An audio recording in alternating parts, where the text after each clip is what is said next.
أعوذ بالله من الشيطان الرجيم. بسم الله الرحمن الرحيم.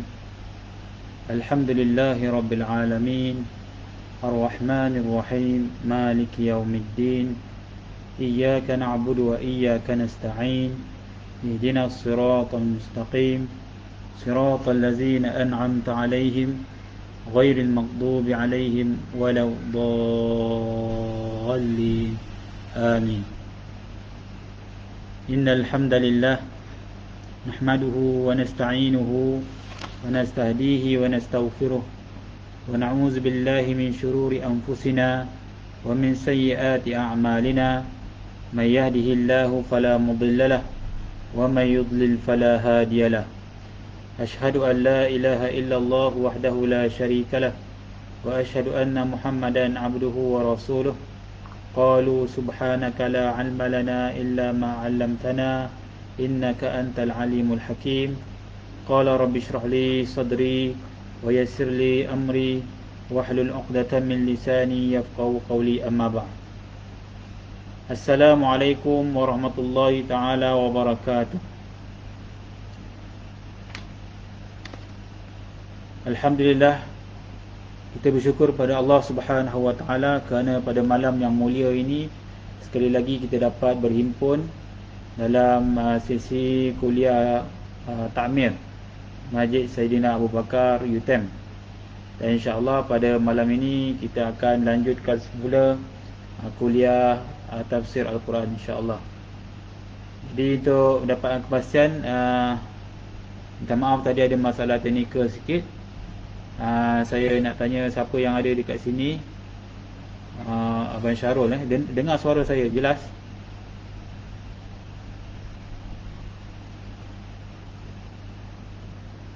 Suara jelas tak tuan-tuan?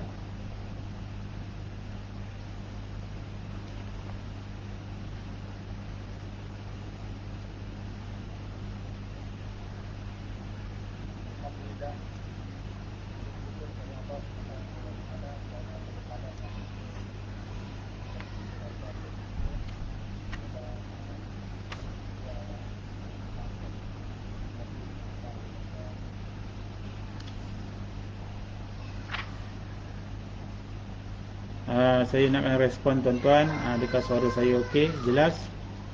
InsyaAllah sebelum kita mulakan kuliah ini, kalau tuan-tuan boleh bagi respon, InsyaAllah. Okey, dengan jelas Alhamdulillah. Okey, InsyaAllah kita pada malam ini akan melanjutkan kembali pembelajaran kita berkenaan dengan surah Al-Baqarah.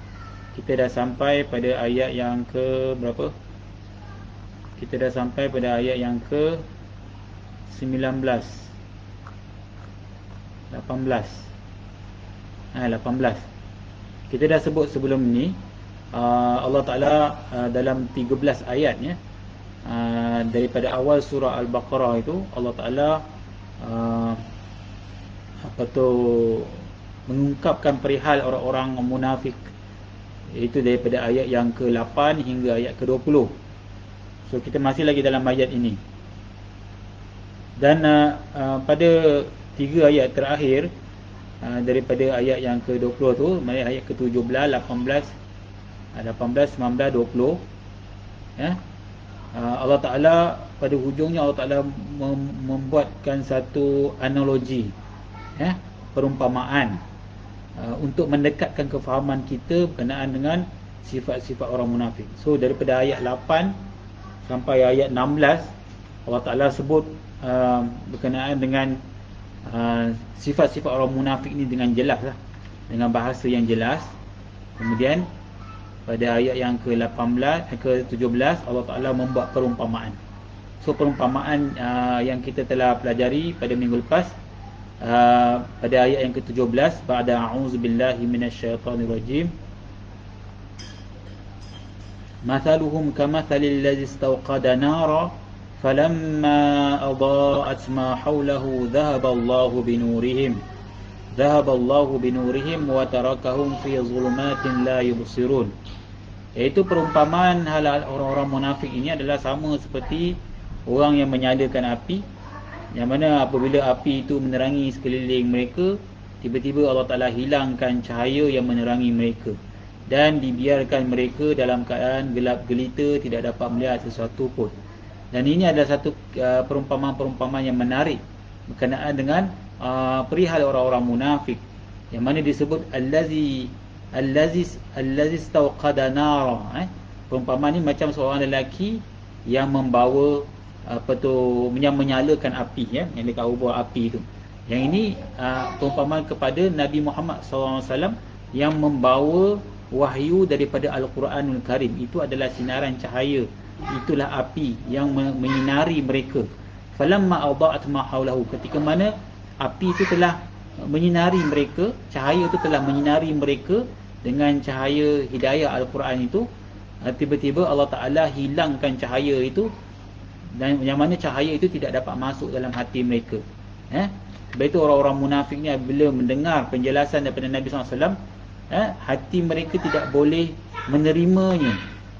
Dan kita telah sebut berkenaan dengan kenapa mereka susah untuk menerima hidayah, kerana panca indera mereka itu, pendengaran mereka, penglihatan mereka, rasa mereka, hati, jantung mereka, semuanya telah digelapkan oleh Allah Ta'ala. Semuanya telah buta daripada mendapat kebenaran daripada Allah Azza wa Jalla.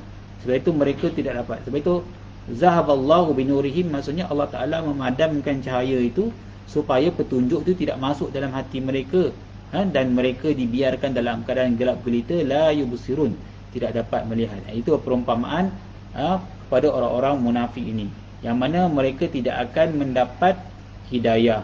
Seperti mana yang disebut pada ayat yang ke-16 sebelum ni, kita sebut pada hujung ayat, wa ma kanu muhtadin, dan mereka tidak akan diberi petunjuk, iaitu hidayah.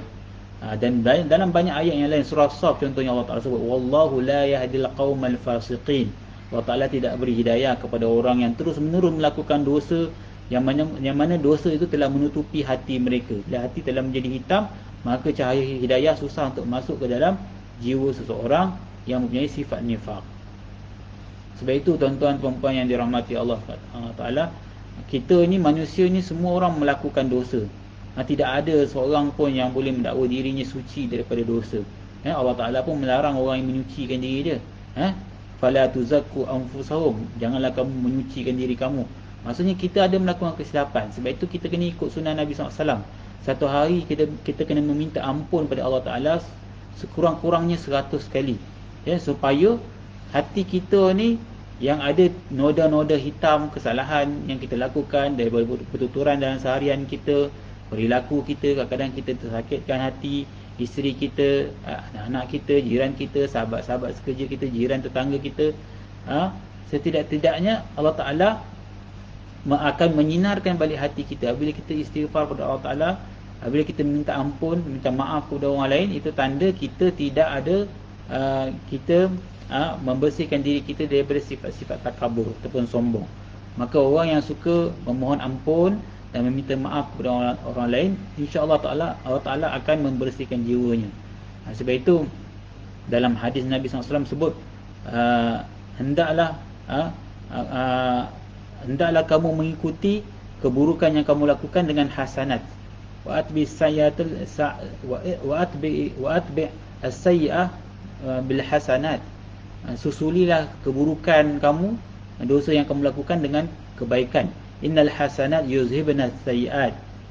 Innal hasanat yuzhibna as-sayyi'at. Kerana kebaikan yang banyak akan memadamkan keburukan. So ada ahli hadis, ahli muhaddis yang mengatakan maksud kebaikan ni adalah taubat, iaitu istighfar. Lepas kita melakukan kesilapan, kita mohon ampun, dia akan memadamkan dosa-dosa kesalahan kita, dan insya-Allah hati kita akan ada potensi untuk ada sinar atau harapan untuk mendapat hidayah Allah Subhanahu Wa Taala. Dan kita berpindah pada ayat yang ke-18. 18 kita dah sambung, ayat yang ke-19. Ayat 18 dia sebutkan sebab kenapa mereka jadi begitu. Summun bukmun umyun fahum la yarji'un. Kenapa? Mereka dah pekak, mereka dah bisu, mereka dah buta, Ini hanya dipanggil satu analogi ataupun majazi yang mengatakan bahawasanya mereka ini pekak, bisu, buta daripada kebenaran, dan mereka tidak dapat kembali, fahum la yarji'un. Kemudian kita pindah pada ayat yang ke-19, ba'da a'udzu billahi minasyaitonir rajim, aw kasayyibin minas samaa'i fihi dhulumatun wa ra'dun wa barq yaj'aluna asabi'ahum fi adhanihim minas sawa'iqi hadharal maut wallahu muhitun bil kafirin. Maksudnya, atau perumpamaannya ataupun bandingannya, iaitu orang-orang munafik itu seperti orang-orang yang ditimpa hujan lebat dari langit bersama dengan gelap gelita dan guruh serta kilat. Mereka menyumbat jari jemari mereka, mereka menyumbat jari-jari ke dalam telinga masing-masing dari mendengar suara petir kerana mereka takutkan mati. Masakan mereka boleh terlepas sedang pengetahuan dan kekuasaan Allah Subhanahu Wa Taala meliputi orang-orang yang kafir. Okey. Ini satu perumpamaan yang lain. Allah Taala sebut au kasayyibin minas sama, ataupun bandingan ataupun perumpamaannya sama dengan sayyibin minas sama. Sayyibin ni maksudnya awan yang ada dalam kandungan awan itu ada hujan, ada air. Itu ada hujan di dalamnya. Awan yang dipenuhi dengan air, sudah pastilah awan tu akan menjadi berat dan tebal dan gelap. Dalam ayat ini, air hujan itu adalah isyarat kepada wahyu Allah Ta'ala. Awan yang begitu tentunya tebal dan gelap sampai menutupi cahaya matahari. Jadi fihi zulumat, di dalamnya ada kegelapan. Maksudnya nak beritahu sifat awan tu, kalau dah dipenuhi dengan air, maka dia akan menjadi gelap dan menutupi cahaya matahari. Apabila awan tebal, suasana pun menjadi gelap. Dan yang dimaksudkan dalam dengan kegelapan dekat sini, kata Ibnu Katsir rahimahullah, adalah sifat ragu-ragu mereka, kekufuran mereka, kebimbangan mereka. Itu maksud kegelapan. Mereka duduk dalam keadaan gelap, memanglah teraba-raba daripada dia tak tahu situasi di dalam keadaan begitu. Jadi bayangkan tuan-tuan, kalau kita berada, ni sebagai nak visual, kita berada dalam suasana hujan yang lebat kemudian gelap, apa perasaan kita? Dia tentu kita dalam keadaan ketakutan. Macam tu tak perumpamaan orang-orang munafik. Mereka dalam keadaan ketakutan, keraguan. Ini kerana kekufuran mereka, dan kegelapan tu juga membawa masuk kekufuran mereka. Sebab tu dalam Quran kata inna zulma zulumat yaumil qiyamah. Sesungguhnya kezaliman adalah kegelapan pada hari kiamat. Yang dimaksudkan kezaliman kat sini adalah kesyirikan, kekufuran. Dalam surah Luqman Allah Taala sebut inna syirka la zulmun azim. Sesungguhnya syirik itu adalah satu kezaliman yang besar. Jadi dalam Quran banyak yang disebutkan perkataan zalim, dia bersangkut paut dengan kekufuran ataupun kesyirikan. Jadi orang munafik ni sebenarnya memang kufur lah. Bahkan mereka ni fiddarkil asfali minan nar. Mereka ni duduk lebih bawah daripada orang-orang kafir. Hakikatnya mereka kafir, tetapi cuma mereka ni telah diberikan pendedahan kebenaran lebih lagi daripada orang kafir. Jadi mereka ni tak dapat menerima, walaupun cahaya ada di sekitar mereka, tetapi mereka tidak dapat mendapat cahaya, tempias cahaya tu masuk ke dalam hati mereka. Jadi zulumat adalah kegelapan kerana kemunafikan yang mereka lakukan, keraguan, kekufuran yang mereka telah lakukan. Jadi itulah diisyaratkan kepada kegelapan. Kemudian wara'adun, dan guruh. So bayangkan kalau kita dengar dalam bunyi hujan lebat, gelap, kemudian bunyi guruh yang kuat, dah tentu ini membayangkan suasana yang begitu menggerunkan, ketakutan. Jadi yang dimaksud kat sini adalah kiasan kepada maksud ancaman-ancaman yang Allah Ta'ala sebutkan dalam Quran, kepada orang-orang yang munafik, orang-orang yang kufur. So ada peringatan-peringatan. So wara'dun ini adalah satu kiasan kepada ancaman-ancaman yang Allah Ta'ala sebutkan dalam Al-Quran. Dan berbagai-bagai ancaman lagi orang-orang yang mensyirik ke Allah SWT ataupun menutup kebenaran. Itu adalah perumpamaan kepada ancaman-ancaman yang Allah Ta'ala berikan. Wabarqun, wabarq ni maksudnya kilat. Kilat pula sambung menyambung, dalam bentuk cahaya yang terang. Okey, ini barulah kita nampak cahaya kan. So tadi dalam keadaan gelap, hujan pula, baju pun dah basah kuyup kan. Kemudian bunyi guruh lagi, kita takut. Kemudian ada pula kilat. So kilat ni lah menjadikan kita nampak apa yang ada dalam sekeliling tu. Walaupun dalam keadaan kita boleh tengok sekejap je lah. Kita boleh tengok sekejap-sekejap. Bila kilat tu memancar, kita nampaklah pokok, kita nampaklah jalan. So kilat ini adalah satu kiasan kepada cahaya yang terang, iaitu dalil-dalil daripada Al-Quran dan hadis tentang kebenaran Islam. So ada peringatan wara'dun, ada petunjuk, dalil-dalil tentang kebenaran Islam ni, iaitu kilat. Kemudian apa lagi disebut dalam ayat ni? Yaj'aluna asabi'ahum, lalu mereka memasukkan jari-jari mereka, masukkan jari-jari mereka fi adhanihim, dalam telinga-telinga mereka. So ini membayangkan satu ketakutan kepada orang-orang munafik itu, yang mana ketakutan mereka itu menyebabkan mereka memasukkan semua jari-jari mereka ke dalam telinga. Padahal kalau kita ni tak nak dengar satu suara yang mungkin kuat, kita cukuplah kita letak kapal ataupun kita tutup dengan satu jari. Tapi Allah Ta'ala menggunakan yaj'aluna asabi', mereka memasukkan jari-jari mereka. Kalau boleh nak semua jari itu masuk, tapi tak boleh masuk. Satu jari je boleh masuk kat lubang telinga ni. Tapi ini nak katakan dia bagi mubalaghah ataupun perumpamaan kepada orang-orang yang betul-betul tak nak dengar apa isi kandungan Al-Quran, sampai mereka ni meletakkan, kalau boleh mereka nak sumbat semua jari kat dalam satu lubang telinga. Ini orang munafik. Mereka tak nak dengar ancaman, mereka tak nak dengar azab, mereka tak nak dengar kebenaran Quran. Walaupun mereka dalam keadaan bimbang, walaupun mereka dalam keadaan ketakutan, tapi mereka tetap juga tak mau dengar kebenaran itu. Dan Allah Ta'ala menggunakan perkataan yaj'aluna asabi'ahum fi adhanihim, mereka menjadikan jari-jari mereka tekap dekat masuk dalam lubang telinga mereka. Kenapa mereka tutup telinga mereka dengan jari mereka? Kerana mereka tidak mahu mendengar kebenaran yang disampaikan kepada mereka. Walaupun hati mereka dalam keadaan ragu kan, ketakutan, tapi mereka masih lagi nak duduk dalam zon selesa, mengikut situasi mereka lah. Maksud selesa bagi mereka adalah kesesatan. Dunia kesesatan tu adalah berharga bagi mereka. Dunia kekufuran tu adalah sangat berharga bagi mereka, dan mereka sayang nak tinggalkan. Dan kita dah sebut dalam ayat yang ke-16 bagaimana mereka sanggup membeli kesesatan dengan petunjuk. Padahal petunjuk tu lebih berharga.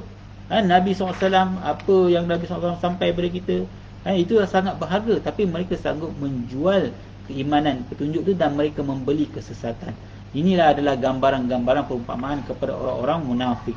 Mereka sanggup bersusah payah meniti jalan sesat. Mereka sanggup bersusah payah. Andai kata perlu dibayar, mereka sanggup membayar dia untuk memilih jalan kesesatan. Sebab itu tuan-tuan perempuan yang dirahmati Allah, kita wajib bersyukur. Kita sebagai seorang Muslim, kita minta, walaupun Allah Ta'ala dah berikan ilham kepada kita, fa'alhamaha fujuraha wa taqwaha, kami memberi ilham kepada manusia itu, ini jalan fujur, ini jalan kecelakaan, ini jalan taqwa. Maka kita tidak ada alasan lagi depan Allah Azza wa Jalla, setelah kita mendengar ayat Quran, setelah kita mendengar tazkirah-tazkirah atau peringatan-peringatan bagi kita yang mana kita hidup di dunia, dan kita akan dipertanggungjawabkan. Kita diberi pilihan, ini jalan baik, kita diberi pilihan, tapi kita akan dipertanggungjawabkan di atas apa pilihan yang kita pilih, yang menyebabkan kita pada yaumul jaza, hari pembalasan nanti, sama ada masuk ke dalam syurga Allah Subhanahu Wa Taala insya-Allah, mudah-mudahan, ataupun terjunam ke dalam lembah neraka wal'iyazbillah. Yang ini kita risau, tuan-tuan. Sebab itu telinga yang Allah Ta'ala kurnia kepada kita ni, hendaklah kita dengar sebaik-baiknya. Kita menggunakan panca indera kita ni, yang mana kita boleh dengar telinga ni, dengarlah perkara-perkara yang baik, biarlah ia masuk ke dalam hati kita. Ajar anak-anak kita, walaupun dia kadang-kadang tak selesa, kadang-kadang dengar Quran, kadang dengar apa, bagi dia dengar, bagi dia biasakan. InsyaAllah lama-lama cahaya hidayah tu akan masuk. Memang kita kena ajar anak-anak kita ni. Memang mula-mula ni nak bagi ikhlas ni kena paksa dulu, tuan-tuan. Ini jenis tarbiyah yang sepatutnya kita lakukan. Dulu masa kita kecil-kecil kan, nak puasa pun sampai mak ayah paksa, ada yang sampai diberi upah. Tapi akhirnya alhamdulillah, insya-Allah kita boleh puasa. Sama juga dengan solat kan. Begitu juga kita nak tarbiyah anak-anak kita, dan anak-anak murid kita, kadang-kadang perlukan kepada ganjaran, supaya mereka nanti pada dibesar nanti, mereka tahu memilih jalan-jalan yang membahagiakan diri mereka. Dan ayat ini sangat menggerunkan kita tentang perumpamaan orang-orang munafik. Yaj'aluna asabi'ahum fi adhanihim minas sawa'iqi hadharal maut. Kerana apa? Mereka menutup telinga mereka dengan jari-jari mereka, minas sawa'iqi hadharal maut, dari mendengar petir. Tadi kita sebut mendengar petir, iaitu guruh tadi, kerana takutkan mati. Mereka tidak mahu mendengar guruh itu, macam budak-budak lah, ataupun kita lah. Kita kalau dengar bunyi guruh, bunyi kuat, itu tutup telinga, takut dengar kan. Jadi inilah isyarat kepada orang-orang munafik, yang mana mereka tidak mahu mendengar ancaman-ancaman daripada ayat-ayat Quran. Dan memang metod tarbiyah ini dalam Islam ni, tuan-tuan, dia ada ancaman, dia ada apa, targhib dan tarhib. Tarhib dan targhib. Tarhib ni ancaman, targhib ni motivasi. So motivasi, kita nak motivasi jadi orang baik, kadang kita puji anak kita jadi baik, dia buat baik kita puji kan. Tapi kalau dia buat benda-benda yang tak baik, kita beri peringatan. Kebiasaannya orang tak suka dengar peringatan, betul tak, tuan-tuan? Orang suka dipuji, orang tak suka diberi ancaman, ugutan, peringatan, tak suka. Biasanya begitu. Tapi kita kena balancekan, seimbangkan kedua-dua ni, dengan cara yang hikmah lah. Sebab tu Nabi SAW, tugas Nabi ni basyirah wa nazirah, memberi berita gembira dan memberi peringatan. Beri peringatan pun Nabi punya tugas. Nabi tak disuruh cakap benda-benda positif ataupun benda-benda menggembirakan saja. Kalau orang kufur, dia diberi perintah untuk memberi peringatan. Kalau sahabat-sahabat melakukan perkara yang bercanggah dengan perintah Rasul akan beri peringatan, ancaman. So dua ni kena seimbang. Dan masa kita tarbiyah anak kita pun, dua-dua ni kena ada. So kalau dia degil, ada kadang-kadang perintah. Nabi SAW suruh marahi anak kita kalau tak sembahyang. Ada kalanya kita kena rotan dia kan. Tapi rotan yang hikmah lah, untuk litakdib, untuk mendidik lah, bukan untuk mendera kan. Jadi yang penting benda tu ada. Sebab tu ayat Quran ada yang ceritakan tentang syurga, untuk menarik orang-orang yang melakukan kebaikan ni, supaya nak lagi buat kebaikan, ataupun beri berita gembira kepada orang yang buat baik, supaya kita rasa Allah Ta'ala hargai kita, dan insya-Allah kita lebih bersemangat untuk melakukan kebaikan. Ada juga ayat-ayat Quran yang merupakan peringatan supaya kita rasa gerun. Jadi orang munafik ni dia tak suka dengar benda-benda macam tu. Jadi cuba kita jangan tengok orang lain. Kalau kita ni ada perasaan kita tak suka orang mengingatkan kita, tak suka orang nasihatkan kita, tak suka orang beri peringatan kepada kita. Kita tanya diri kita, kita dengan ayat ni macam mana? Macam mana kita dengan ayat ni? Aku tak nak dengar, aku tak nak dengar. Kau nak nasihat dah mula dah, dia bagi dah mula dah, imam dah sampai dah, ataupun dia guna ayat-ayat sinis yang memeli. Sudah dah sampai kuliah maghrib dah, kuliah subuh dah kan. Bila kawan dia nak kejutkan dia, contohnya nak bangkit sembahyang ataupun nak supaya ajak baca Quran contohnya, ayat-ayat peli macam ni, hati-hati kita. Kita takut-takut nanti kita ada penyakit nifaq, yang mana kita dah tak mahu dengar kebenaran, kita dah tak mahu dengar ancaman tu. So perumpamaan sini Allah Ta'ala sebut, tak ada siapa yang suka dengar suara guru. Begitulah perihal orang-orang munafik. Dia tak suka dengar peringatan-peringatan yang ada dalam Quran dan hadis. Bila dibacakan ayat Quran dan hadis, padahal ayat-ayat tu betul daripada Allah, hadis ni daripada Rasulullah SAW, tapi kerana dia sombong dan takabur, dia sanggup mengabaikan dan dia sanggup menutup telinga dia, tak nak dengar. Yang ini adalah perumpamaan bagi orang-orang yang mempunyai sifat nifaq. Sebab tu kita kena periksa diri kita, adakah kita begini? Kalau kita begini, ada cenderung begini, maka kita kena takut dan kita bimbang untuk kita ubah diri kita. Kemudian hazaral maut, kerana takutkan mati. Kenapa hazaral maut? Ada sebagian ahli tafsir mengatakan kenapa mereka takutkan mati? Kerana bagi mereka, kalau mereka meninggalkan dunia kekufuran mereka ataupun dunia maksiat mereka, seolah-olah mereka ni mati. Habislah. Dah masuk dah bulan puasa, habislah, matilah, aku tak boleh makan. Contohnya macam itulah. Seolah-olah kalau dengar benda-benda yang baik ni, bagi dia habislah aku. Kan? Sebab dia dah biasa dengan kekufuran. Dia biasa dengan melakukan dosa-dosa besar contohnya. Sebab itu orang yang dah biasa duduk dalam lembah maksiat, dia akan rasa takut kalau nak berubah. Dia rasa takut. Takut macam mana? Yalah, dia takut dia tak selesa dengan suasana hijrah baru. Ini kita sebut ma'al hijrah kan. Sebab itu orang yang betul-betul berhijrah ni, tuan-tuan, pengorbanan hati dia sangat kuat, tuan-tuan. Dia telah bersedia untuk berhijrah. Tak ramai orang yang bergelumang dalam maksiat ni yang semuanya akan mendapat hidayah. Biasanya orang yang dah biasanya penuh noda hitam ni, tuan-tuan, dia susah nak berubah. Sebab Allah Ta'ala sebut sendiri kan, wa makanu muhtadun. Mereka tak diberi hidayah. Sebab apa? Kalau mereka betul-betul tak ada naluri kebaikan dalam diri mereka. Sebab ada juga orang yang melakukan maksiat, tapi dalam hati dia fikir, bila lah aku nak jadi baik, kan? Dia buat maksiat tapi dia fikir, bila lah aku nak jadi baik. Dia ada naluri nak berubah tu ada, tapi tak terubah, tak berubah lagi.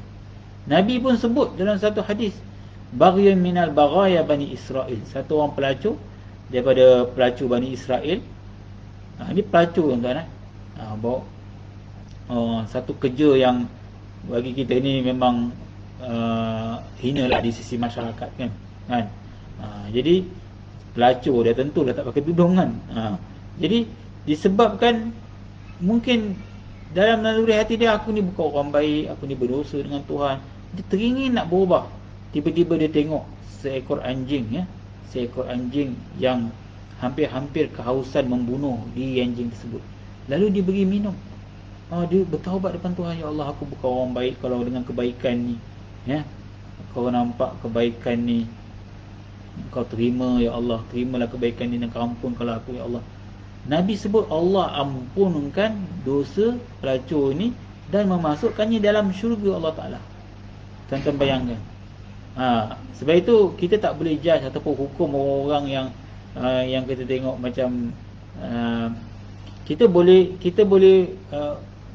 hukum mereka, kita boleh maksudnya kita tak boleh hukum masa depan mereka, tapi kita boleh tegur kalau dia melakukan maksiat. Benda tu zahir-zahir maksiat, kita boleh tegur. Bukan tak boleh tegur. Ada orang kata tak boleh tegur, entah dia lebih baik amalan daripada engkau. Mungkin dia ni sembahyang malam, walaupun tak pakai tudung, mungkin dia sembahyang malam, dia baca Quran lagi banyak. Kita tak pertikaikan dia sembahyang malam, dia baca Quran tu, itu baik.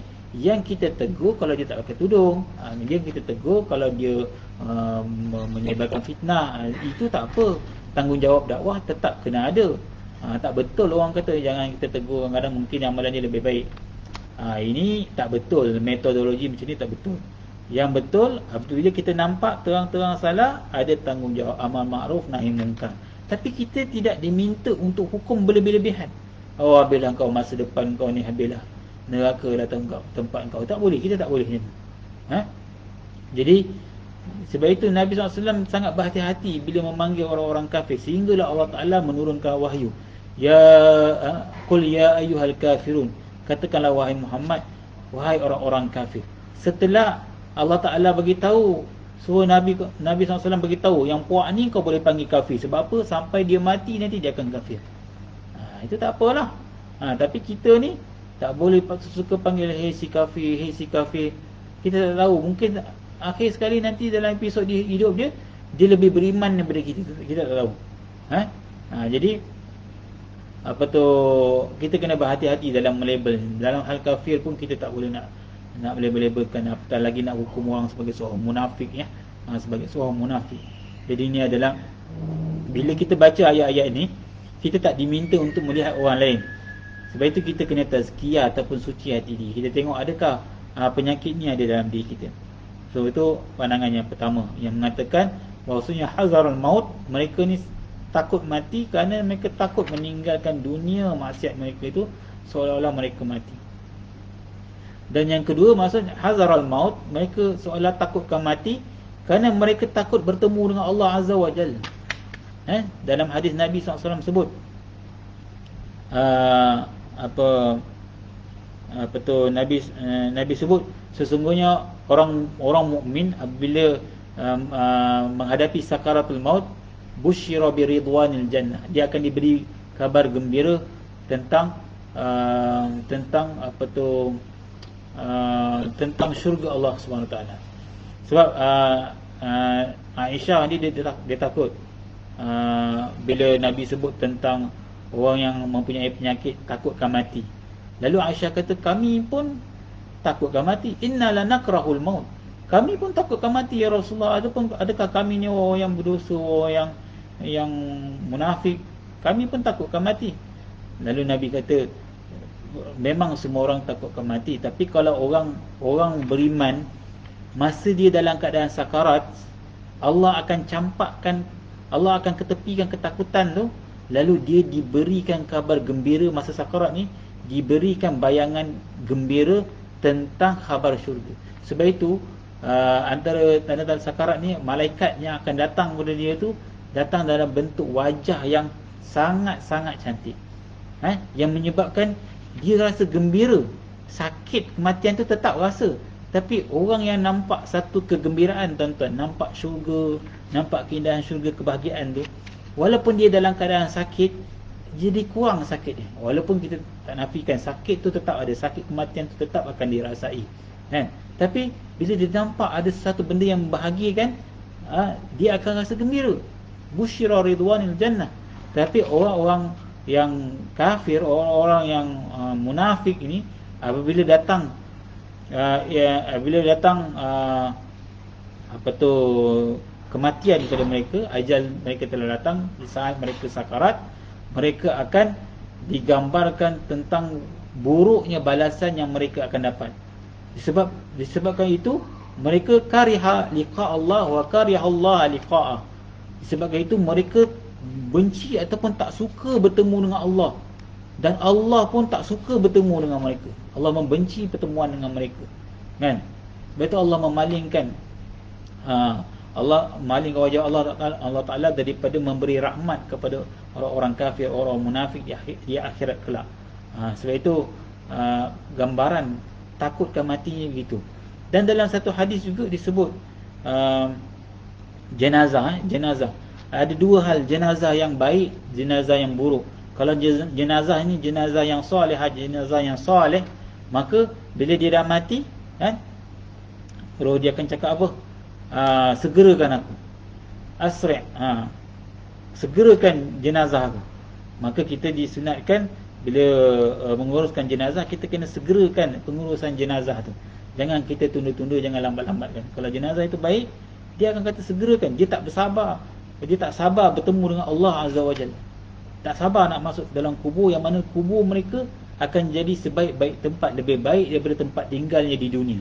Kalau orang tu orang soleh, kalau orang tu orang soleh, orang solehah, maka kuburnya akan diluaskan, lebih luas daripada rumahnya di dunia, kan?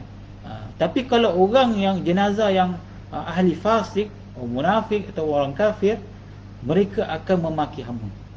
Semua orang tak dengar ni. Ini benar gaib, semua orang tak dengar. Dia kata, wailul lakum, ya wailaha, aina tazhabuna biha.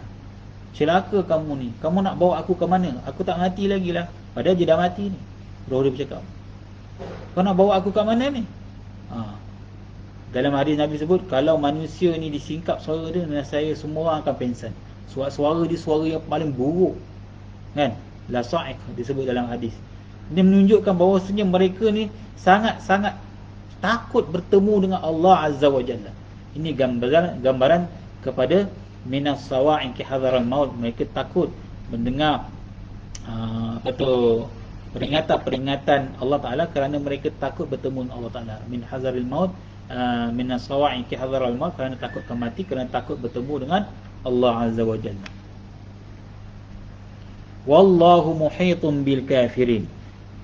Walaupun mereka takutkan mati, tapi mereka tidak boleh lari, kerana wallahu muhitun bil kafirin, dan Allah meliputi ilmunya terhadap orang-orang kafir. Tak boleh lari mana. Tak boleh nak rahsiakan apa amalan zahir dia ataupun amalan batin dia, tak boleh rahsiakan. Yang kita dah sebut, bagaimana orang yang perilaku dia baik secara zahir, tapi dalam hati dia buruk. Allah akan singkapkan semua keburukan kita. Walaupun kita buat amalan tu baik, tapi hati tak bersih, Allah akan gantoikan kita di akhirat. Sebab itu ada hadis yang kita pernah baca. Saya pernah baca hadis 3 orang manusia yang sepatutnya masuk syurga. Bila orang tengok 3 orang ni, memang syurga dah tempat dia. Pertama, orang yang dipanggil mati syahid. Yang kedua, orang yang mengajar Quran, mempelajari Quran dan mengajar pada orang lain. Yang ketiga, orang yang banyak bersedekah. Tapi disebabkan hati mereka melencong, Allah mengheret wajahnya ke neraka. Seorang dipanggil syahid, dipanggil syahid dunia, orang nampak dia syahid, tapi sebenarnya dia berperang tu dalam keadaan dia nak orang puji, dia berani. Dia mati dalam keadaan begitu, bukan kerana nak menegakkan kalimah Allah. Lalu Allah akan azab dia di neraka, walaupun dia dipanggil syahid ketika di dunia.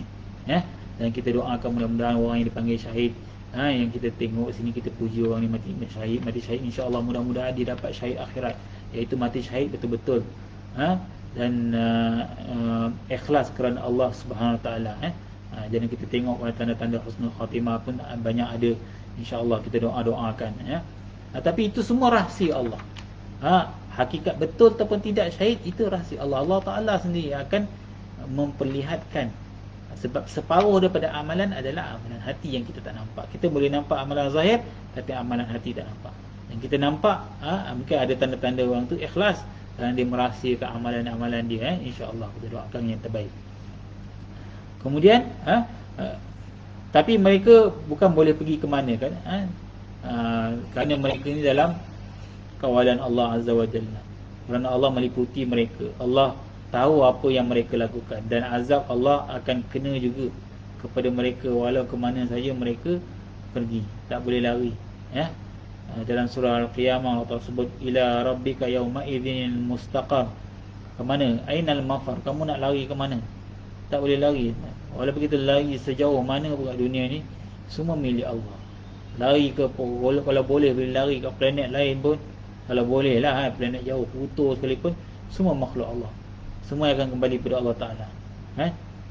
Ada satu hadis yang Nabi SAW pernah kongsikan, satu orang yang dia jahil tentang kebesaran Allah Subhanahu Wa Ta'ala. Dia amanahkan kepada anak dia, wahai anak aku, anak kesayanganku, nanti bila bapa dah mati, kau tolong bakar mayat bapa. Kemudian sebahagian daripada abu mayat bapa ni kau buang ke timur, dan sebahagian lagi kau buang ke barat. Lalu Bila bapak dia sampai saat ajal bapak dia, anak dia pun menunaikan amanah apa tu bapaknya itulah.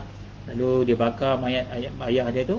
Kemudian sebahagian abu tu dibuang ke timur dan sebahagian ke barat. Nabi sebut dalam hadis ni, pada hari kiamat Allah Ta'ala bangkitkan dia ni, bapak dia ni lah, dengan sempurna, tak ada sikit pun kecacatan dan kecelaan. Lalu dia pun terkejut. Orang kata terkejut lah. Dia kata, lalu Allah Ta'ala cakap, wahai hamba, kenapa engkau buat macam ni? Kenapa engkau suruh anak engkau bakar diri engkau jadi abu, sebahagian buang kat timur, buang sebahagian buang ke barat? Lalu dia kata apa? Wahai Tuhan, aku buat macam ni bukan kerana apa? Kerana aku takutkan bertemu dengan engkau, wahai Allah. Kerana aku takut, aku dah banyak melakukan dosa. Kerana aku takutkan engkau lah, aku takut bertemu dengan engkau, aku suruh bakar aku jadi abu. Mudah-mudahan kau tak jumpa aku. Ini kejahilan lah, kerana kejahilan. Tapi kerana rahmat Allah SWT, dalam hadis sebut, Nabi sebut, Allah dengan rahmat dia memasukkan ke dalam syurga, kerana dia ada perasaan takut kepada Allah. Itu jangan pelik tuan-tuan. Pada hari kiamat nanti Allah, rahmat Allah Ta'ala. Tapi rahmat Allah tak ada pada orang munafik dan orang kafir. Tidak akan ada. Tapi kalau orang kerana dia jahil, dia tahu nak sembah Allah, tapi kerana dia jahil, tak ada orang bagi tahu dia tentang ni, dia jahil, Allah tak akan hukum kerana kejahilan. Wa ma kunna mu'adzibina hatta nab'asa rasulah. Kami tak akan azab satu kaum sehingga kami sampaikan mereka utusan yang bagi tahu mana betul mana salah. Kalau dah sampai utusan, dah sampai rasul, dah sampai pewaris nabi, para ulama terang kepada kita apa semua, tapi kita tetap melawan kebenaran, yang itu diazab. Tapi kalau orang yang dia buat amalan tu macam tu, mungkin amalan 30 tahun dia tahu tu macam tu cara nak dekat kepada Allah, tapi tu amalan tu tak betul. Ini antara kata Ibn Taymiyah, kalau ada orang yang melakukan satu amalan bid'ah, 20 tahun, 30 tahun, tapi tak ada orang bagi tahu dia bentuk amalan yang bid'ah tu, amalan yang sesat contohnya, dia pun buat ikhlas kerana Allah Ta'ala. Ibn Taymiyah kata, mudah-mudahan Allah Ta'ala ampunkan dia dan Allah Ta'ala masukkan dia dalam syurga dengan amalan tu, walaupun amalan tu amalan tak betul. Tapi tak ada orang bagi tahu dia jahil. Jadi Allah tidak akan azab orang yang macam ni. Sebab itu rahmat Allah Ta'ala. Tapi Allah Ta'ala tidak akan memberi pengampunan orang-orang yang kafir, masuk kafir ni setelah sampai pada mereka kebenaran, kemudian dia menentangnya. Ini maksud kafir. Kemudian dia menentangnya. Sebab itu sebagai ulama tafsir kata ahli fatrah, iaitu orang-orang yang tak nampak tanda-tanda dia beriman pada agama-agama samawi, tapi Nabi telah terputus. Contohnya antara Nabi Isa dengan Nabi Muhammad jarak di antara 500 tahun contohnya. Kalau orang yang duduk hidup antara tengah-tengah tu, di tempat yang tak sampai agama Nabi Isa tu kepada mereka, ada dua pandangan. Ada yang mengatakan Allah dengan rahmatnya masuk ke dalam syurga. Ada pandangan yang kedua mengatakan sekali lagi Allah Ta'ala akan berikan dia ujian, sama ada dia akan masuk ke syurga ataupun dalam neraka. Wallahu alam. Jadi kita tak boleh jelas-jelas mengatakan mereka ni orang kafir. Tak boleh. Sebab ada bahasa yang mengatakan ibu bapa Nabi SAW itu agamanya apa, adakah dia selamat. Jadi ini bukan kerja kita lah. Ini para ulama' dia bahaskan hal-hal ini. Ahli fatrah itu yang mana terputus Rasul, Nabi. Yang jelas kalau tengok dalam ayat Quran sebut wa ma kunna mu'adzibina hatta nab'asa rasulah. Kami tak akan azab satu kaum kalau kami tak bagi dia rasul, kami tak akan azab. Ataupun kalau tak ada sampai kebenaran daripada mereka, kami tidak akan azab. Jadi itulah antaranya ayat yang ke-19 yang kita telah bacakan sebentar tadi. Kemudian ayat yang ke-20, yakadul barqu yakhtafu absarahum kullama adaa'a lahum mashaw fihi kullama adaa'a lahum mashaw fihi wa idza azlama 'alaihim qamu walau syaa'a Allahu la dhahaba bi sam'ihim wa absarihim innallaha 'ala kulli syai'in qadir. Kilat itu pula hampir-hampir menyambar penglihatan mereka. Ya. Tiap-tiap kali kilat itu menerangi mereka dengan pancarannya, mereka berjalan ke arah cahaya, dalam cahayanya. Dan apabila gelap menyelubungi mereka, berhentilah mereka menunggu dengan kebingungan. Dan sekiranya Allah menghendaki, nescaya dihilangkannya pendengaran dan penglihatan mereka. Sesungguhnya Allah Maha Kuasa atas tiap-tiap sesuatu. Okey, ini adalah penjelasan pada ayat yang tadi berkenaan dengan kilat tadi. Maksudnya apa perumpamaan kita kata kilat tadi? Adalah cahaya Allah, hidayah Allah.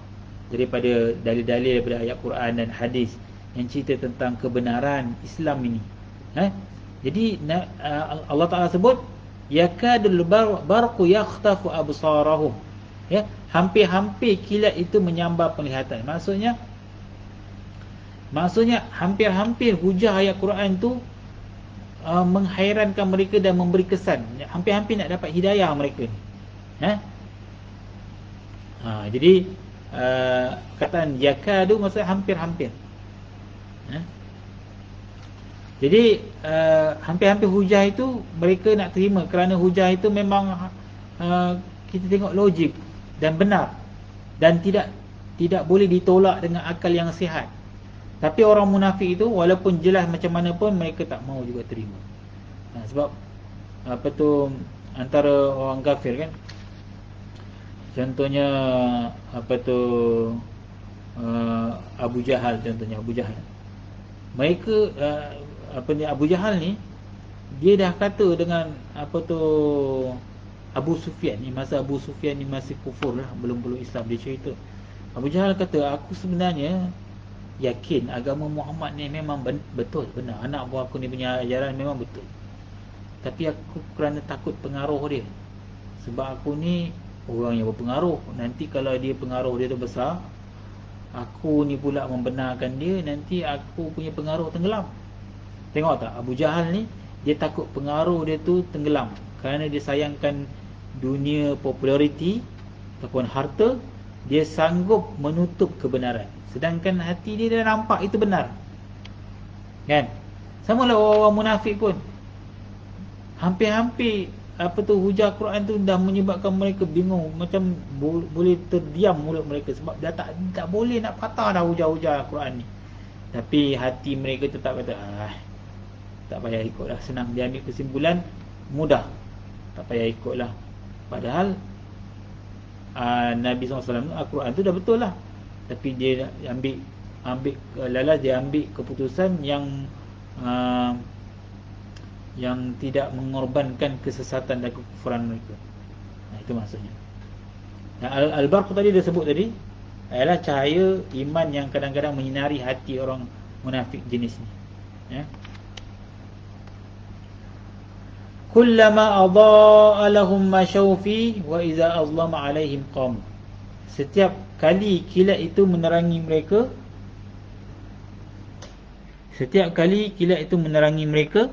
maka mereka berjalan di bawah cahaya itu. Dan apabila gelap menyelubungi mereka, berhentilah mereka menunggu dengan bingungnya. Ibnu Ishaq menuturkan daripada Ibnu Abbas radhiyallahu anhu, artinya mereka mengetahui kebenaran dan berbicara mengenai kebenaran tersebut. Mereka boleh mensyarahkan kebenaran tersebut. Mereka boleh sampaikan pula pada orang lain. Punya hebatnya kemunafikannya jenis ni, kan? Dia boleh melakonkan kebaikan. Lalu ketika membicarakan kebenaran tu, nampak dia ni orang hebat, orang yang istiqamah, orang yang memang nampak tak ada ciri-ciri kekufuran lah. Maknanya lakonan dia tu memang lakonan tahap hebat lah, lakonan yang paling hebat sekali. Sampai nampak memang orang yang warak, orang yang hebat dalam amalan. Namun ketika mereka kembali kepada kekafiran, mereka berhenti dalam keadaan bingung. Itu maksudnya. Ada yang mengatakan setiap kali kilat tu menerangi mereka, mereka berjalan. Maksudnya ada ahli tafsir mengatakan kilat tu maksudnya benda-benda yang menggembirakan seseorang. Bila nampak jadi cahaya dalam kita suasana gelap, bila kita tengok ada cahaya, kita gembira lah. Kita nampak ada jalan, punya depannya ada longkang, dia nampak. walaupun kilat tu sekejap. Yang ini menunjukkan bahawasanya perumpamaan orang munafik ni, bila dia nampak ada kepentingan yang kena dengan nafsu dia, iaitu dalam agama Islam ni, bila dia tengok kepentingan tu kena dengan nafsu mereka, mereka ikut. Contohnya dapat harta rampasan perang, itu dia nak pergi lah. Sama lah macam setengah daripada kita pun, kadang-kadang dia bukan nak ikut sunnah pun, tapi nak ikut hawa nafsu. Nak jaga isteri seorang pun tak larat, tapi bila cerita pasal poligami, wah, bukan main lagi kata nak tegakkan sunnah. Ini sunnah ni, padahal soal isteri seorang pun tak mampu nak jaga kan. Jadi kita menggunakan syariat Islam ni bukan kerana nak buat sunnah, tapi kerana tuntutan hawa nafsu. Bukan saya nak mengatakan poligami itu adalah satu tuntutan nafsu, tidak. Tapi Allah mengetahui satu orang tu dia nak menegakkan syiar ataupun kerana kepentingan nafsunya. Orang yang punya sifat nifaq, apa-apa yang ada dalam syariat Islam ni tak semua dia tak suka. Ada benda yang dia suka. Contohnya pembagi harta pusaka, dia sukalah. Kan? Nabi bagi jawatan sekian dalam pentadbiran, dia suka. Dia suka kalau dapat pengaruh tu. Kan? Dia suka kalau orang puji mereka, sebab orang munafik ni suka menunjuk amalan. Mereka suka riak. Mereka suka dipuji. Jadi mereka rasa benda tu ada beruntung pada mereka dan mereka ikut. Tapi kalau ada syariat yang tak kena dengan jiwa mereka, mereka menganggap itu satu kegelapan, mereka takkan ikut. Itu ada ahli tafsir yang mengungkapkan seperti itulah. Jadi ayat ni gambaran pada hari kiamat kelak. Ada juga yang mengatakan ini adalah gambaran pada masa hadapan mereka, iaitu di hari kiamat, iaitu ketika orang-orang beriman diberi cahaya. Ketika mana orang-orang beriman diberi cahaya pada hari kiamat,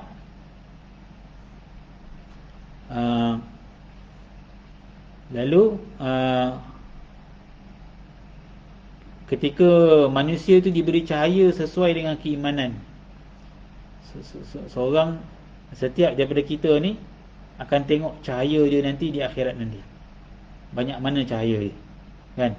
Ada yang diberi cahaya pada hari kiamat nanti, sepanjang perjalanan ni, dan menanti tiang sirat nanti semua bercahaya je. Dia bergerak tu semua bercahaya. Ini orang yang biasanya orang para wali kan, para nabi inilah kan, disinari dengan cahaya. Ada yang diberi cahaya sepanjang perjalanannya, ada yang diberi cahaya kurang sedikit, yang cahaya dia sayup sikit. Ada yang cahaya ni kadang-kadang mati, kadang-kadang menyala, kelip-kelip macam tu. Kadang iman dia kuat, kadang-kadang iman dia lemah. Itu Allah Ta'ala tunjukkan bagaimana keadaan manusia pada hari kiamat nanti. Ada cahaya terang benderang, ada cahaya yang kurang sikit, ada cahaya yang hampir-hampir nak mati, tapi kadang menyala, kadang mati. Ada kadang-kadang dia berjalan, ada cahaya, kadang-kadang dia terhenti cahaya ni. Itulah digambarkan kepada orang munafik. Orang munafik yang tulen, seperti mana yang disebutkan melalui firman Allah SWT, yauma yaqulul munafiquna wal munafiqatu lillazina amanu unzuruna naqtabis min nurikum qila irji'u wara'akum faltamisu nura. Sebut dalam surah Al-Hadid ayat 13. Maksudnya, ingatlah semasa orang-orang munafik, lelaki dan perempuan yang sedang meraba-raba dalam gelap gelita pada hari kiamat, berkata kepada orang beriman, tunggulah kami, biarlah kami mengambil sedikit dari cahaya kamu. Lalu dikatakan kepada mereka secara mengejek-ngejek, baliklah kamu ke belakang, carilah cahaya kamu, kemudian carilah cahaya kamu di sana. Nanti pada hari kiamat nanti, seorang munafik ni dah tak boleh berlakon, sebab dia tak ada cahaya.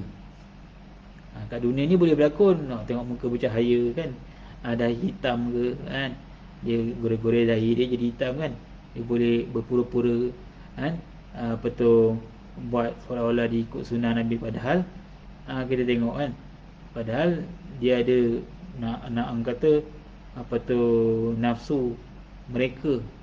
Contohnya adalah di negara kita pun ada jenis macam tu, orang yang mengambil kesempatan atas jalan agama kan, buat satu servis kan, so konon dia ni ahli agama kan, padahal background ni bukan pengajian agama. Tak salah. Kalau kita ni betul-betul belajar, insya-Allah kita boleh jadi orang baik. Tapi orang yang mengambil keuntungan atas dasar agama ni, jadi bomoh, kemudian ada yang mengambil kesempatan untuk melakukan pemerkosaan terhadap wanita atas jalan agama. Ini semua menyebabkan nama buruk pada orang agama. Kerana apa? Nak memenuhi nafsu mereka. Ada di sebalik amalan-amalan dia tu, ada di sebalik syaitan yang besar dalam diri mereka. Kerana nakkan seperti mana yang pernah berlaku lah di negara kita akhir-akhir ni, ada orang agama yang terlibat dengan masalah-masalah jenayah, grooming sex kan. Ada yang terlibat dalam masalah-masalah ni. Yang ini sangat menakutkan, ya. Orang agama tetapi menggunakan hal-hal agama sendiri ni untuk mencapai dia punya matlamat duniawi. Kita minta kita jauhkan daripada sifat-sifat nifak ni lah yang mana dia sebut ni. Tapi di akhirat nanti tak ada seorang boleh berlakon, kan? Kalau dia amalan dia banyak, insya-Allah cahaya dia banyak. Tapi kalau amalan dia sikit, cahaya dia pun malap-malap. Tapi kalau amalan dia tak ada, langsung kena padam. Dah nampak cahaya tapi padam terus, macam orang munafik, kan? Sampai dia meminta-minta cahaya pada orang beriman. Tunggu kami, bagilah kami cahaya kamu. Surah Al-Hadid ayat 13 ni Allah Ta'ala sebut. Lalu orang beriman pun mengejek-ngejek mereka. Pergilah cari cahaya kamu kat belakang sana, dia sebut. Kemudian sebaliknya perihal orang beriman pada hari kiamat ni, seperti mana disebut dalam surah At-Tahrim ayat 8, yauma la yukhzillahu an-nabiyya wallazina amanu ma'ah nuruhum yas'a baina aydihim wa biaymanihim yaquluna rabbana atmim lana nurana waghfir lana innaka ala kulli syai'in qadir. Pada hari Allah Ta'ala tidak akan menghinakan para nabi dan orang-orang beriman bersama-sama dengannya cahaya iman dan amal soleh yang mereka lakukan bergerak cepat di hadapan mereka dan di sebelah kanan mereka. Semasa mereka berjalan, cahaya itu sentiasa menyinari mereka. Lalu mereka berkata ketika orang-orang munafik meraba-raba dalam gelap gelita, wahai Tuhan kami, sempurnakanlah bagi kami cahaya kami dan limpahkanlah keampunan kepada kami, sesungguhnya Engkau Maha Kuasa atas tiap-tiap sesuatu. Ini bayangan seperti mana sebagai ahli tafsir mengatakan, ayat yang kita bacakan tadi adalah bayangan pada hari kiamat nanti, bagaimana keadaan orang-orang munafik nanti. Kemudian Allah Ta'ala, Ibnu Katsir mengatakan Allah SWT membahagikan orang-orang kafir ni ada dua bahagian. Yang pertama, penyuruh kepada kekafiran. Dia ketua pada orang kafir, dia yang menyeru kepada kekafiran. Dan jenis yang kedua, muqallid. Dia panggil hanya mengikut-ikut saja. Dia ni followers, kan? Seperti mana Allah Ta'ala sebut, wa minan nasi man yujadilu fillahi bighairi ilmin wa yattabi'u kulla syaitanin marid. Dan ada di antara manusia yang membantah perkara-perkara berhubung dengan Allah dengan tidak berdasarkan sebarang pengetahuan, dan ia menurut tiap-tiap syaitan yang telah sebati dengan kejahatan. Ada jenis mengikut saja, tapi ada yang jenis dia pula ajak pada orang kekafiran. Dah tentu azab dia tak sama. Dah tentu orang yang mengajak kekafiran ni lebih lagi azab dia daripada yang mengikut-ngikut, ya. Maka orang beriman macam tu juga. Orang beriman ni dibahagikan kepada dua, kata Ibnu Katsir. Seperti mana disebut dalam surah Al-Waqi'ah, awal surah Al-Waqi'ah.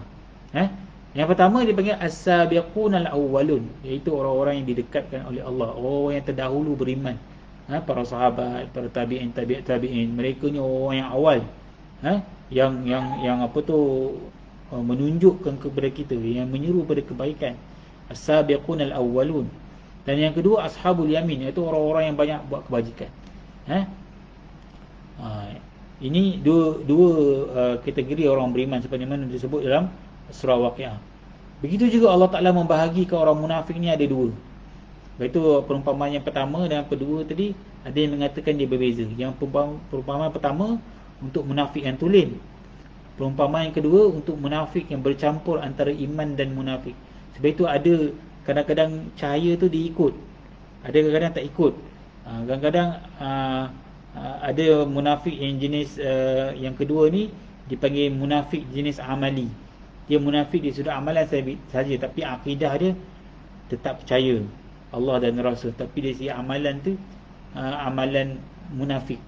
Seperti mana disebut oleh Nabi SAW, ada 4 sifat siapa yang mempunyai ciri-cirinya maka ia termasuk munafik yang tulen. Munafik dari sudut amali lah, iaitu Nabi sebut 4 lah. Bila dia, wa iza haddasa kazab, wa iza wa'ada akhlaf, wa iza ahada ghadar, wa iza khasama fajar, wa iza tumina khan. Apabila dia bercakap dia bohong, apabila dia berjanji dia mungkir janji, apabila dia diberi amanah dia pecah amanah, apabila dia bergaduh dia melampaui batas. Siapa yang ada 4 ni maka dia jadi munafik yang tulen dari sudut amalan. Ada sudut amalan, akidah tak. Jadi ada yang mengatakan yang ayat yang kita baca tadi tu, yang kedua tadi, perumpamaan tadi adalah munafik yang bercampur antara iman dan kemunafikan. Jadi munafik jenis ni dia tak kekal dalam neraka. Akhirnya dia akan dikeluarkan dan masuk ke dalam syurga sebab dia ada iman, dia ada akidah. Cuma amalan dia tu amalan munafik. Sebab itu Allah Ta'ala sebut, walau sya'allahu la zahaba bisam'ihim wa absarihim, innallaha ala kulli syai'in qadir. Dan sekiranya Allah menghendaki, nescaya dihilangkan pendengaran dan penglihatan mereka. Tengok Allah menggunakan perkataan lau. Sekiranya Allah menghendaki, Allah akan hilangkan pendengaran dan penglihatan. Kita dah tersebut sebelum ni, sam'ihim wa absarihim adalah satu medium untuk dapat hidayah, betul? Dan ayat yang sebelum ni, Allah khatamallahu ala qulubihim wa ala absarihim. Jadi munafik yang jenis tulen akidah tadi, di sudut yang akidah tadi, memang dia punya penglihatan dan pendengaran dia habis, tak dapat kebenaran. Tapi kalau munafik yang jenis separuh-separuh ni, di sudut akidah dia betul, tapi di sudut amalan dia salah. Amalan dia buat ikut amalan orang munafik. Allah Ta'ala menggunakan lau. Kalaulah Allah kehendaki, Allah boleh hilangkan pendengaran dan penglihatan. Maksudnya Allah tidak menghilangkan lah. Maksudnya mereka tetap juga ada iman sikit. Tapi mereka ni dipanggil orang fasik, orang yang berdosa besar, dan mereka akan diazab juga dalam neraka. Tapi akhir sekali dia akan dikeluarkan dan masuk ke dalam syurga. Sebab tu Ibn Abbas mengatakan, kerana mereka meninggalkan kebenaran setelah mengetahuinya. Jadi Allah boleh hilangkan pendengaran dan penglihatan mereka terus bagi mereka terus menjadi pekak dan bisu semasa di dunia lagi. Tapi Allah tak buat begitu, kerana ianya akan menjadi hujah di akhirat kelak, yang mana mereka telah mendapat segalanya yang diperlukan untuk beriman tapi masih tidak beriman. Ini dalam konteks tafsir yang lain lah. Tadi saya sebut dalam konteks tafsir yang lain. Okey. Innallaha ala kulli syai'in qadir. Allah Ta'ala berkuasa di atas segala sesuatu. Maksudnya Allah berkuasa atas segala azab dan keampunan yang hendak diberikan kepada hamba-Nya.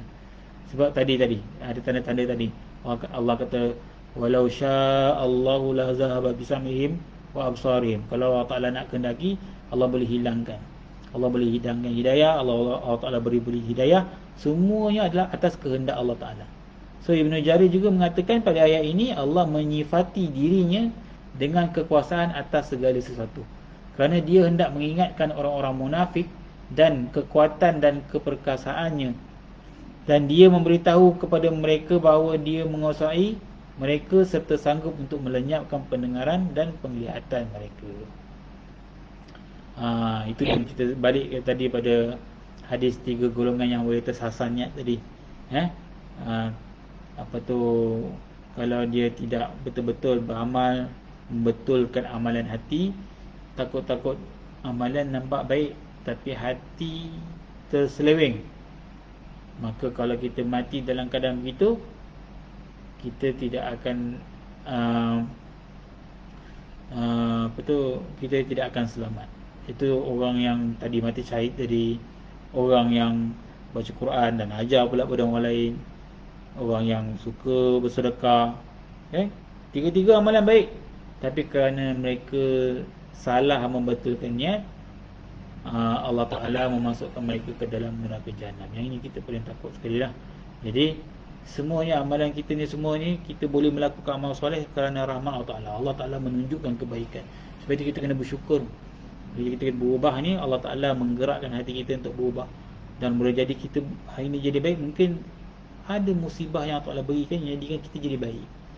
Mungkin sebelum tu kita tak jadi baik, Allah Ta'ala berikan musibah, kita jadi baik. Mungkin ada di kalangan kita yang begitu.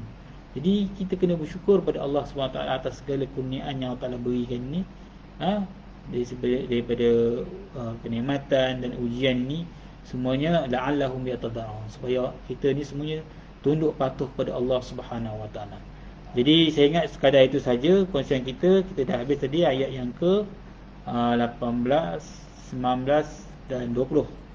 InsyaAllah kita akan sambung pada ayat yang ke-21 yang menceritakan tentang nikmat-nikmat Allah Ta'ala. Allah memujuk semua manusia, 3 golongan, orang beriman, orang kafir, orang munafik, semuanya sembah Allah Ta'ala.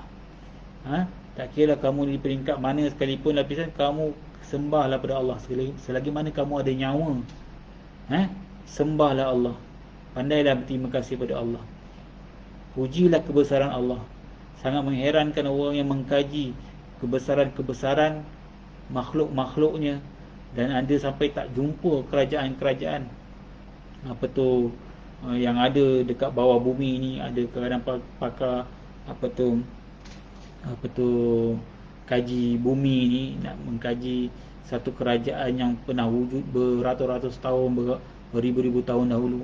Tapi kalau dia tak jumpa kebesaran Allah yang menjadikan langit dan bumi, menjadikan perselisihan antara malam dan siang, maka dia tak betul-betul menghayati kebesaran Allah Subhanahu Wa Ta'ala. InsyaAllah kita akan sambung ayat yang ke-21 ini pada minggu depan. Mudah-mudahan Allah SWT memberikan petunjuk kepada kita untuk memahami ayat-ayat Allah SWT dan seterusnya bersifat macam mana sifat para sahabat radhiyallahu anhum, sami'na wa ata'na, kami dengar dan kami taat. Kami dapat ikut apa yang kami pelajari, insya-Allah. Sekadar itu saja. Terima kasih kepada tuan-tuan perempuan yang bersama dengan kita pada malam ini. Kita tutup dengan bacaan doa. A'udzubillahi minasyaitonirrajim. Bismillahirrahmanirrahim. Alhamdulillahirabbil alamin, wassalatu wassalamu ala asyrafil anbiya'i wal mursalin wa ala alihi wa sahbihi ajmain. Allahumma inna nas'aluka 'ilman nafi'a wa rizqan thayyiban wa 'amalan mutaqabbala. Allahumma arinal haqqa haqqan warzuqna ittiba'ah wa arinal batila batilan warzuqna ijtinabah. Rabbana atina fid dunya hasanah wa fil akhirati hasanah wa qina azaban nar. Wassallallahu ala sayyidina Muhammad wa ala alihi wa sahbihi wasallam. Walhamdulillahi rabbil alamin. Aqulu qawli hadza wa astaghfirullah li wa lakum wa billahi taufiq wal hidayah. Wassalamualaikum warahmatullahi taala wabarakatuh.